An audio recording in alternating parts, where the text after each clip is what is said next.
네, 제3지대 신당들이 총선 앞두고 속속 합당 움직임을 보이면서 5개였던 3지대 신당이 3개로 지금 현재 좁혀졌고요. 예, 중텐트들이 빅텐트로 이어질 건가 전망이 엇갈립니다. 선거제 관련해서는 더불어민주당의 선택이 굉장히 중요해졌습니다. 권역별 비례대표제냐, 준연동제냐, 예, 어떻게 생각하시는지 박지원 전 국가정보원장 나오셨습니다. 안녕하세요. 네, 안녕하세요. 예.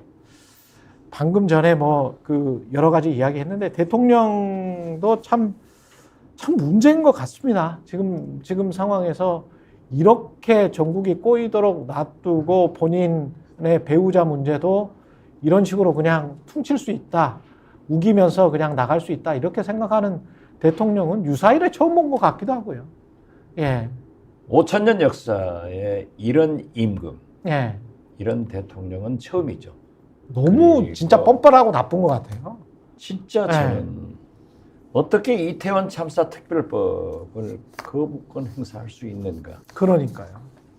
과거의 임금도 백성을 품어줬습니다. 민주주의 국가에서 대통령이 국민을 버리는 이런 비정한 대통령이 언제 있었는가. 그런가 하면 날리면 배춧가 이런 걸로 모든 언론은 탄압하고 고소하고 그러니까 부전자전으로 사직구장도 아니라는 거예요. 그렇죠. 네. 부전자전으로 한동훈 비대위원장도 사직에서 야구봤다를 네. 그걸 사직구장으로 누구나 생각하는 거지. 그래서 누구나 생각하죠. 이걸 또 언론중재위원회 제소했다는 것을 보고 네. 도대체 이 정권이 어디로 가느냐. 또 모든 권력자들은 김건희 여사 앞에서 다 무릎을 꿇어요. 나는 참 진짜 희한한 게 예. 이수정 교수가 덫에 빠진 피해자다. 예. 이렇게 얘기를 하는가 하면은 김경률 비대위원도 아무것도 나올 게 없다. 이복현 금감원장도 증거가 없다. 아니 그러면 재판 기록에서 나온 그 많은 거는 뭐예요? 글쎄 말이에요. 그리고 검찰의 최종 의견서는 뭐예요? 아니 그게 자 보세요. 전화하고 통정 매매한 거는 뭐야? 더 코미디는요. 예. 황교안 전 총리께서 북한 공작, 대남 공작 운운을 하고 있어요. 거기에 저는 강신업 김건희 카페 대표가 던지기다. 도대체 어떻게 이런 얘기를 국민을 얼마나 바보로 졸로 보면은 이런 얘기를 하는가. 도대체 이런 말씀이라도 좀 안 했으면은 화가 덜 나겠어요. 그래서 저는 이 모든 사람들이 김건희 앞에서 무릎을 꿇는가.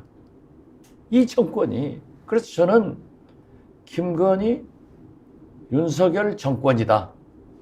저는 이렇게 결론을 냅니다. 점점 그렇게 돼가고 있는 것 같습니다. 점점이 아니라 지금 예. 아니 심지어 한동훈 비대위원장도 결과적으로 무릎을 꿇는 그렇죠. 90도 폴더 인사한 걸로 다 끝난 거예요. 끝났죠. 그렇지만은 대통령실에서 한 2시간 밥 저는 먹고 이것은 언발의 오줌 누기다. 임시 봉합이지만은 곧 터진다.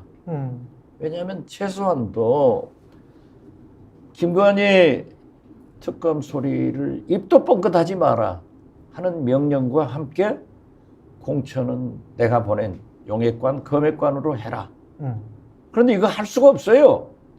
그래서 폴더 90도 인사로 전용차 타고 오면서 2시간 37분간 오찬 커피 마시면서 그런 얘기가 안 나왔겠느냐. 우리 속담에 참새가 방앗간 지나갈 수 있어요? 지나갈 수 없죠. 예. 국제적인 관심사인 심지어 페루 언론도 영부인의 디올백 가지고 얘기하잖아요. 이런데 그걸 지나갔겠느냐. 이 자체도 저는 윤석열 대통령, 한동훈 비대위원장이 국민을 진짜 바보로 보고 짐은 국가다.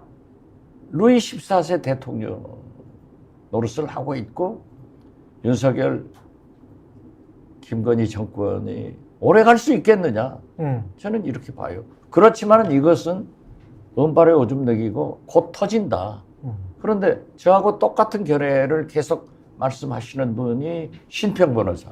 아, 신평. 네. 예. 윤석열 그렇군요. 대통령을 멘토라고 하는 분도 한동훈 오래 못 간다. 터진다. 이런 말씀을 하고 있더라고요. 오래 못 그런데 간다 터진다가 총선 전에 터진다? 네, 총선 전에 곧 터진다.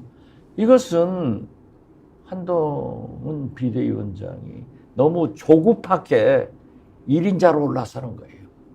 태양은 둘이 될 수 없습니다. 하나예요. 그런데 전국 다니면서 나도 태양이다? 지지도가 윤석열 대통령보다 앞서고 당내도 의원들이 전부 한동훈 편에 들어서면은 대통령이 김건희 여사가 2년도 되지 못했는데 이 꼴 보냐 이거죠. 저는 이건 절대 터집니다. 권력의 속성상. 그런데 신평 변호사도 똑같은 얘기를 하고 있는데 딱 일부 언론들은 다 봉합되고 예. 잘 되는 것으로 지금 그렇죠. 예. 국민을 호도하고 있다 이거죠. 아, 그렇게 보시는구나. 저는 그렇게 봐요. 아, 한 번 더 터질 것이다. 이게 터지죠. 이런 식으로 봉합될 수 있는 문제가 아니다. 권력의 속성상 이건 아닙니다. 알겠습니다. 그 삼지대 같은 경우는 어떻게 될 것 같습니까? 이게 지금 중텐트 이준석 양양자, 이낙연 원칙과 상식 이쪽은 일단 통합 선언을 했고 그러면 이 네 자죠. 예. 네 개의 집단이 한꺼번에 이제 뭉치면 이른바 빅텐트가 형성이 되는 것 같은데 그렇게 될까요? 저는 빅텐트는 결론적으로 보면 안 될 것이다. 안 된다. 네, 이렇게 예측을 하는데요. 예. 이준석, 금태섭, 양양자. 그 뒤에는 가파더 김종인 전 대표가 자리를 잡고 있습니다. 예. 그렇기 때문에 저는 처음부터 이준석, 금태섭, 양양자는 함께 뭉칠 것이다. 이렇게 봤는데 가장 바로메타는 유승민 이었죠. 전 대표의 운행이었어요. 예. 저는 대구 출마 지역이 이준석 그리고 유승민 서울 수도권으로 이렇게 부분을 내서 같이 가겠다. 그리고 이준석 당대표, 유승민 대통령 후보로 정리되는 것 아닌가 그렇게 봤어요. 예. 그렇게 봤는데 김종인 전 비대위원장이 유승민 의원에 대해서 네거티브한 말씀을 한 번씩 하시더라고요.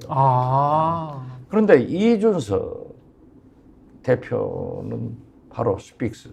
예. 여기에서 함께 방송을 하면서 얘기를 나눠보면은 스펙트럼이 넓어요. 정의당까지도 품고 가려고 그래. 그래서 저는 대중 정치인으로 참 대성할 사람이다. 그래서 이합 집산, 밀실 정치 이런 국민들이 싫어하는 정치만 하지 않으면은 나는 이준석 대표는 한국의 케네디가 될 수 있다. 이렇게 본인한테도 충고를 해줬어요. 예. 그런데 유승민 전 대표는 제가 경험을 해봤잖아요. 유승민 대통령 후보, 홍준표, 안철수. 네. 이때 단일화를 하려고 보니까 대북 정책에 대해서 엄청난 극우 보수예요. 그리고 경제 정책, 노동 정책에서 부동의 보수란 말이에요. 그것도 아주 극에 가까운 태도를 취하는데 여기서 과연 이준석의 스펙트럼이 넓은 정의당까지도 품을 수 있다 하는 것에 동조를 할까? 저는 안 된다고 봤어요. 그렇기 때문에 이준석 대표가 유승민 전 대표를 잘 설득해라. 같이 가야 된다라고 했는데 선이 딱 그어져버렸잖아요. 그렇다고 하면은 이준석 대표는 영남 보수 신당을 표방하고 있는데 더 진보적인 이낙연, 민주당 출신, 호남을 배경 이런 분들하고 함께 가겠느냐.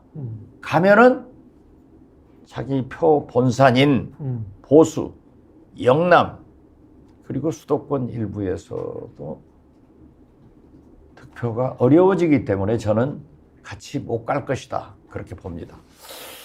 약간 저 다른 측면으로 같이 못 갈 거다라고 생각을 하기는 하는데 아니 현실적으로 비례대표랄지 비례대표가 가능성이 굉장히 좀 높잖아요.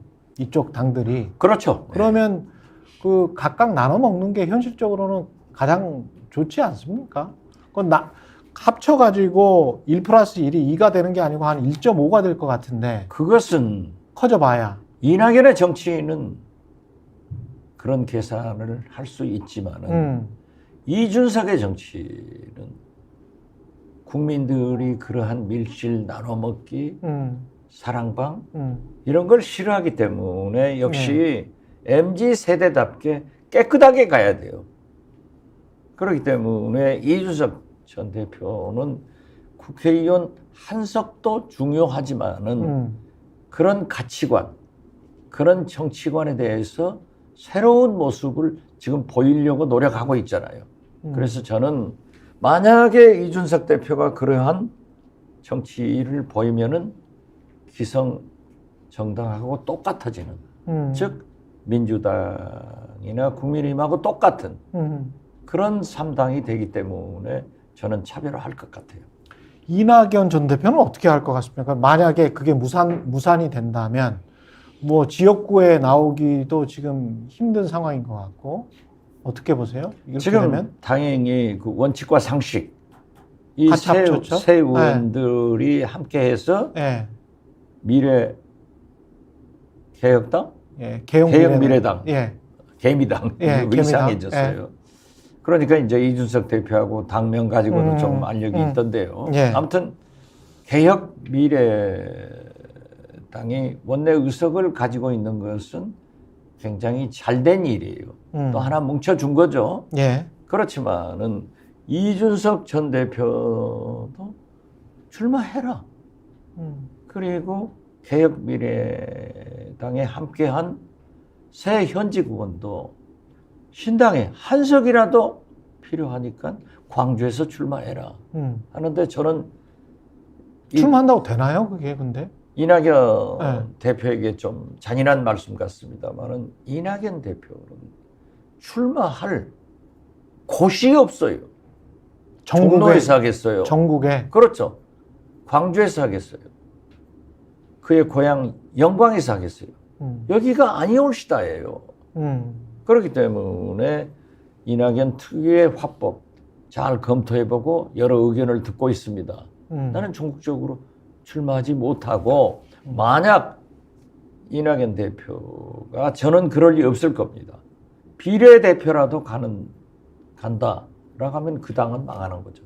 그러나 비례대표를 근데 누가 줍니까? 중텐트를 한 이낙연 플러스 원칙과 상식. 네. 원칙과 상식도 사실은 현역 의원들이기 때문에 아쉬운 건 없어요. 이낙연 전 대표에게. 이낙연 전 대표가 그렇게 지지율이 낮다면 원칙과 상식 같은 경우는 지역구가 있는 거잖아요. 아, 그렇죠. 그러면 거기에서 어느 정도 득표를 할 수 있다라고 본인들은 생각을 할 거란 말이죠. 당연히 득표 가능하고 그 새 의원들이 다 그렇죠. 투표력이 있죠. 의정활동도 잘하고 예. 지역도 잘하고 참 훌륭한 분들이에요. 그러면 그 사람들의 이익과 이낙연 전 대표의 이익은 확 맞을 것 같지도 않은데. 그러니까 그것은 이낙연 대표가 저는 하지 않으리라고 봐요. 그러나 추종 세력들은 그래도 당대표가 국회에 있어야 된다 해서 비례대표를 추대할 수도 있을 거예요. 그렇지만은 저는 이낙연 대표가 그러한 방법으로 꼭 국회에 진출하겠다 하는 생각은 하지 않아야 되고 않을 것으로 봅니다. 스픽스가 말하는 언론입니다. 대세는 유튜브, 그중에서 스픽스. 좋아요, 댓글, 구독, 알림 설정. 여러분이 저희를 사랑해 주시고 우리가 여러분을 사랑하는 4가지 방법입니다.